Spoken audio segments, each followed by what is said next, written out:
Hello and welcome back to our journey through the solar system. Today, let's visit a moon in the outer reaches of the solar system, Neptune's largest moon, Triton. Not to be confused with Saturn's Titan. Triton is named after the Greek god of the same name, who is the son of the sea god Poseidon, who is the Greek equivalent to the Roman god Neptune. Triton was discovered in 1846, just over 2 weeks after the discovery of Neptune itself. It was discovered by the British astronomer William Lassell using a telescope that he built himself. After its discovery, it was just known as the moon of Neptune for many years because the next moons of Neptune weren't discovered until 1949. The name Triton was first used sometime in the late 19th century, but it didn't really catch on until the 1930s or so.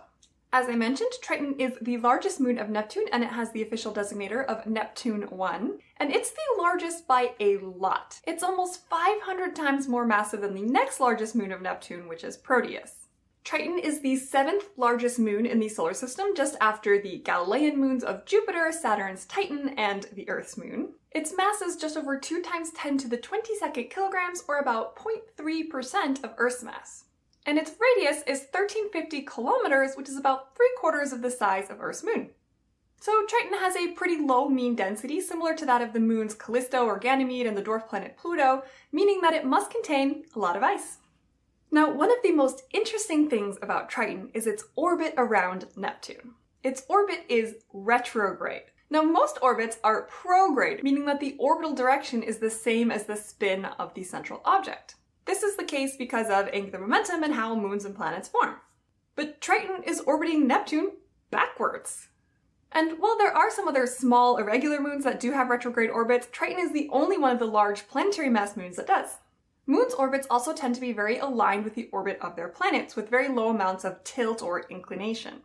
For example, the Earth's moon is inclined about 5 degrees to the Earth's orbit, and the Galilean moons of Jupiter are inclined less than a degree to Jupiter's orbit. But again, Triton's orbit is an oddball. It's inclined 40 degrees to Neptune's orbit. And because the orbit precesses, that value changes over the centuries, but it is always quite inclined, varying between about 37 to 83 degrees of inclination. Now, often with solar system bodies, when we see high inclinations, we also see very high eccentricities, or very non-circular orbits, like with the dwarf planet Eris or with the scattered trans-Neptunian disk. Triton, however, has an almost entirely circular orbit, with an eccentricity of only 0.000016. This strange orbit that Triton is on gives us a strong hint about its origins. Because it is retrograde and inclined, it likely did not form in a proto-lunar disk around Neptune. So Triton is a captured object. And being similar in composition to Pluto, although Triton is larger, it probably formed in a similar region of the solar system. However, at some point it got close enough and slow enough to Neptune to be captured by that planet's gravity.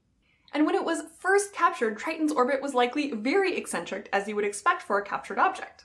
And at that point, coming in as a new moon on this very weird orbit, Triton basically wreaked havoc on the existing moon system that Neptune had at the time, probably colliding with other moons and causing other moons to collide with each other. As a result, Neptune's current moon system is very different from that of the other giant planets.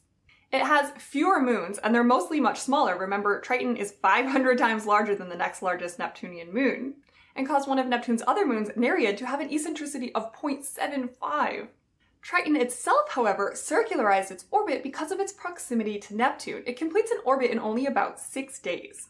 Being so close to Neptune causes strong tides, and these tidal forces can actually circularize orbits over time. Although actually, in this case, scientists think tides alone were not quite enough to circularize Triton's orbit as much as it has been, and that there probably was some other mechanisms, such as gas drag from the remaining proto-lunar disk of the early Neptunian system.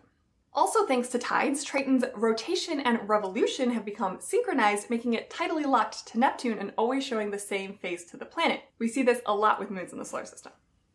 And those tides are still at play, and they're causing Triton to get ever closer to Neptune, and in a few billion more years, the moon will probably be destroyed. Now, given that Neptune is the furthest planet from the sun, orbiting over 30 times farther than Earth does, you'd probably expect Triton to be really cold. And you'd be right. Its surface temperature is only 38 Kelvin, or about -400 degrees Fahrenheit. Its surface is covered in a thin layer of nitrogen frost, underneath which is an icy crust, which is composed primarily of nitrogen ice and then water ice and carbon dioxide ice. It also contains traces of methane ice, which give Triton its kind of reddish color.